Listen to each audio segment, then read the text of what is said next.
Ότι ήρθαν και κόψαν το ρεύμα, ήρθαν ένα παιδί γυναίκα στο κρεβάτι, αυτή τη στιγμή, με σκύνες κατά πλάκας, με πάνω από 70% αναπηρία και δεν μου δώσαν σημασία. Οπότε δεν πρέπει να φέρουν 1.500 ευρώ για να τον επανασυνδέσουν.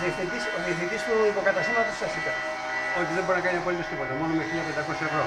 Εδώ που πήγατε τα χαρτιά, ότι η γυναίκα έχει πρόβλημα και ότι έχει πρόβλημα και ζω με 100 ευρώ, με 100 ευρώ το μήνα, από το Ταμείο Αλληλεγγύης. Μου είπατε κάτι για τις εννέες, ότι πρέπει να είναι μέσα σε ψυγείο. Σε ψυγείο.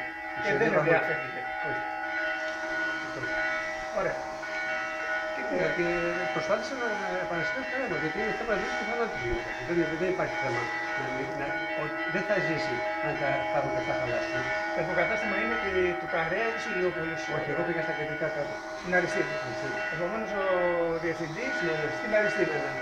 Για να ξέρουμε και ποιος κάνει τι και γιατί εδώ πέρα δίνουμε όλοι εξετάσεις.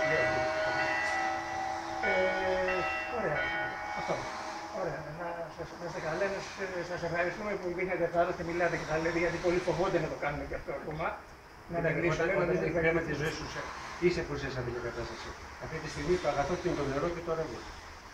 Μόνο με αυτό ζω. Και είναι και ζωτική σημασία. Δηλαδή, χωρίς ρεύμα δεν ζεις. Και ας μην πούνε, κύριε, με 100 ευρώ το μήνα ζήσει. 4 άτομα. Αυτά να τα πούνε κάποιοι πάνω από εμάς που κρατάνε το μαχαίρι και το καθόλου. Δεν μπορώ, δυστυχώς δεν μπορώ. Θα πάει στη νόμη και δεν μπορώ. Είμαι σε αυτή την οικονομική κατάσταση. Και δει η γυναίκα μου, είναι ανάπηρη. Έχετε ένα μήνυμα για τον κόσμο που θα μας ακούσει? Τίποτα, υπομονή. Κι άλλο. Έτσι. Ευχαριστώ.